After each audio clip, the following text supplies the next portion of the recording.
আমরা চলে এসেছি, দেখছো কৃষ্ণনগরের সেই বিখ্যাত বিষ্ণু মেলা।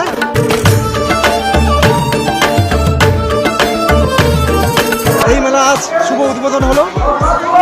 আজ 1 ফেব্রুয়ারি, মেলা চলবে 12 ফেব্রুয়ারি পর্যন্ত।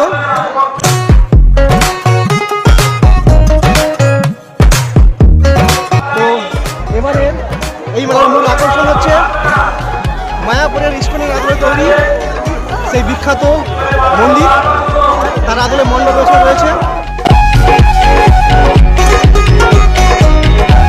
সঙ্গে রয়েছে কয়েকশো ছোট বড় বিষ্ণুর মূর্তি, যারা পাশাপাশি এলাকা এবং দূর দূরান্ত থেকে মানুষজন মানসিক করে এখানে দান করে থাকে।